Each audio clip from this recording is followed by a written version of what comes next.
I'd now like to call Yusuf from Bromley and Chislehurst, who is a first-time speaker and wishes to speak in relation to lines 60 and 62 as well. This is actually my first conference as well, so bear with me. I support the motion as a whole. However, like Andrew said, I will be speaking against lines 60 to 62 about the cannabis market. Specifically about the different strains of cannabis available. I do not agree with Duncan that strong strains should be sold in the chemists. I think they should be subject to decriminalisation of possession, but they should not be sold by chemists. I actually do agree with the principle of a strictly controlled and regulated cannabis market, as it takes buyers away from dealers who may want to push harder drugs, who may want to sell to children. However, the lines just don't distinguish between the different strains available, and I wish to bring to your attention the possible detrimental effects of stronger strains of cannabis, such as skunk, on mental health. Now, I probably should have actually put through an amendment or requested a vote. Unfortunately, I missed the deadline. However, I don't actually feel I have the expertise, and I don't feel confident to put one through. But what I do have is the experience of working as a support worker in forensic mental health, including working with people who had drug-induced psychoses leading to serious, severe and often fatally violent crimes, some of those psychoses as a result of smoking skunk. One service user I worked with at age 18, after smoking skunk for some time having developed paranoid schizophrenia, got hold of a gun and, as a result of his illness, shot his mum in the head. And luckily she survived. And I started working with him 4 years later, but he still occasionally smoked varying strains of cannabis, including skunk, and when I started working with him, he had just left 3 months of being in a mental health hospital. And when I left, he was having a relapse due to continuing skunk use. Now, this is just one case. There were many others, including a kidnapping and a fatal stabbing. And some mental ill health is linked with skunk abuse, and I feel this needs to be recognised here. I am in favour of the motion, as in the same job I have seen healthcare instead of punishment actually work. It takes time, but it works. 2 of my service users, after years of hard work, were significantly low risk and off drugs. A conference, if this motion passes, I strongly urge you to take strong strains of cannabis out of any possible cannabis market and only include it into decriminalisation of possession. Please vote for the motion, but please reconsider lines 60 to 62. Thank you.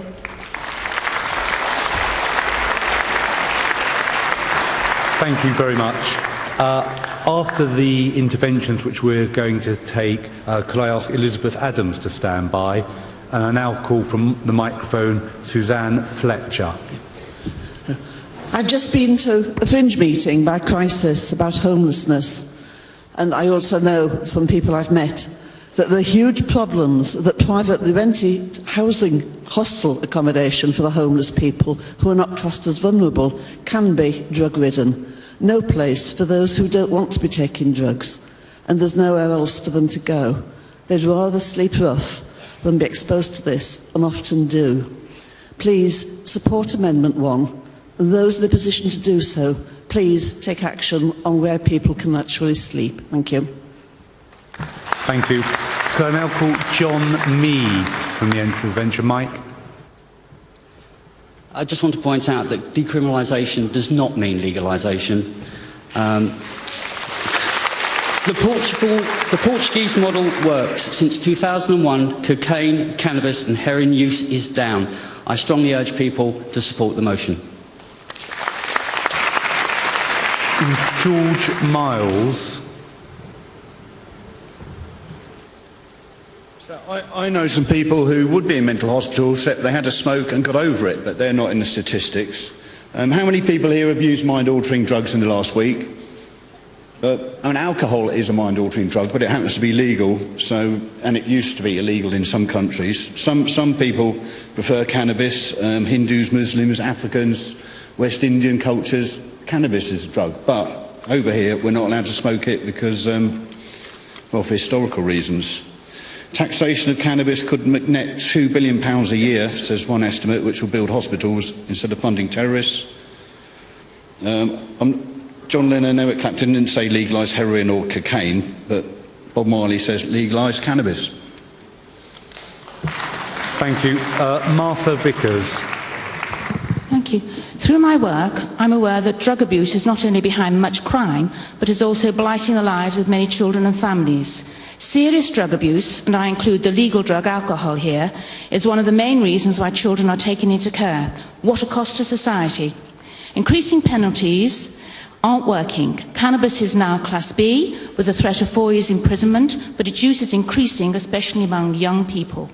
People need help to change, interventions that work. Let's take this message to the public. Please support this courageous motion. Thank you. That brings an end to the interventions. So could I please ask John Clinch to stand by? And I now call Elizabeth Adams from Solihull and Meridian, who's also a first-time speaker.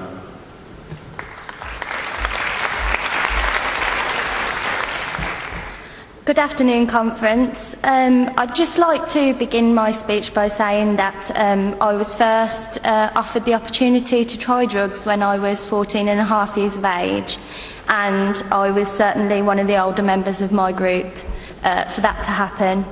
This is what's happening across the country, across the globe. It's that most vulnerable age that I would say when you're currently, developing your life opportunities, and drugs come tapping on the door and you're presented with a choice. Now, I come from a council estate, and I'd like to say that drugs are prevalent in all walks of society. It doesn't matter whether you're privileged background or not, but obviously coming from a less privileged background, it obviously has more of an impact on how it would affect your life as a whole. What I'd like to say is that most of the people that I know and meet, it does not matter the fact that drugs are illegal. If they want to do that, if that's the choice that they are going to make, then that will not have any bearing on whether they decide to take the drugs or not. The current drugs policy, the government may as well be banging their head against a brick wall, to be quite honest, because it is just not having any impact apart from what I can see, a negative one, where I see people day in, day out being made criminals. And one thing that I'd like to say is from my own personal experience, I very unfortunately ended up in an abusive relationship, and much of that was down to drug and alcohol use.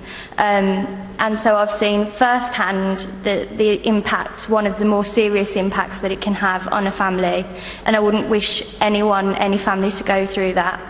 But what I would say is that if there wasn't this stigmatisation around drugs and around being labelled a criminal for admitting that you have a drug problem, then we do not know the impact that that would have on society, with people coming forward to accept treatment. And I have to say, it does make me proud to be a Liberal Democrat when I see motions like this coming up to conference. We are one of the only parties that will actually put forward for a sensible discussion on this issue that is ruining people's lives.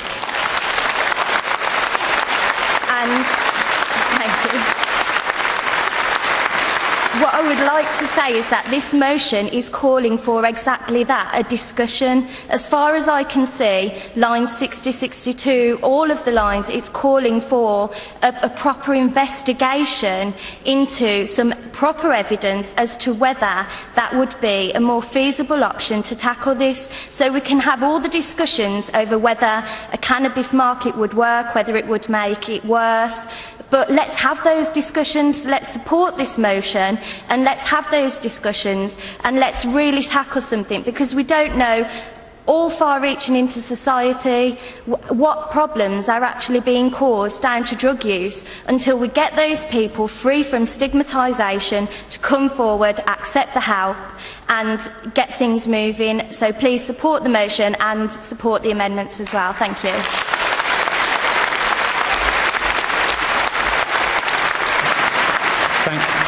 Thank you very much. Could Catherine Manning please stand by? And I now call John Clinch from the London Borough of Hackney, who is also another first-time speaker. Thank you, Chair. Thank you, Chair. Yesterday, as I was travelling here in the train, I caught a piece in Scientific American. Apparently, cocaine in the US is now being cut with deworming medication. It causes purpura.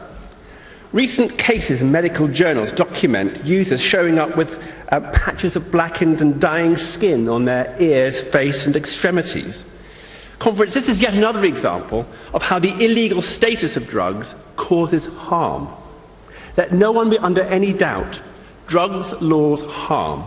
10,000 people in the US are killed because of them every year. The war on drugs has casualties. Tens of thousands have died and will continue to die in Mexico because of narco wars. It is horrific. Headless corpses appear in the streets regularly in that country. Here in the UK, the lives of thousands of otherwise law-abiding people are blighted because of needless convictions. Yes, Daily Mail, those are sons and daughters, brothers and sisters, wives and husbands. And how many also die because of a lack of education? Do you remember Michael Howard? It took one ecstasy tablet to kill Leah Betts. Do you remember that in the House of Commons? Except it didn't. The poor girl had taken a pill, but she died from water poisoning. She didn't know that although water is recommended to prevent overheating, too much can kill. Some 500,000 people drop tabs of this and related substances every weekend with no real knowledge of what they're taking. This is a bad situation. Contrast that with the Netherlands, where revellers can get their pills tested. We have 1 million cocaine users in this country, including our leaders, allegedly. 3 million cannabis users, including actually a lot of Tory MPs. I am a drug user. I've used this particular drug for 28 years, and I used it last night. It's a lethal drug that kills over 30,000 people every year in the UK. It directly causes violent disorder, domestic violence, and a good number of road deaths. In case you hadn't guessed it, it's alcohol. Yet despite the dangers, the vast majority of everyone in this hall will use it regularly and responsibly. We educate ourselves. The state regulates. It's made safer. It was Professor Nutt and the Advisory Council on the Misuse of Drugs that arrived at a rather inconvenient truth that the actual harm that a drug causes to the individual and society bears no relation at all to its legal status or classification.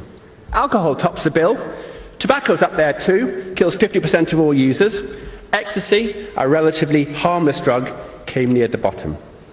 The government, then and now, ignores the science, and the drug laws are thereby placed in disrepute. These are pernicious laws, make no doubt about it, born of the ashes of prohibition. We fritter away £1 billion a year on enforcement when the UN estimates that we would need to prevent 60% of drugs imports to have any effect on use. We prevent 1%. 1%. There are a growing number of us who believe it's wrong in principle for the state to tell us what we can and cannot take. We are now joined by a growing body of opinion that says the drugs laws aren't working either. The cure's worse than the disease.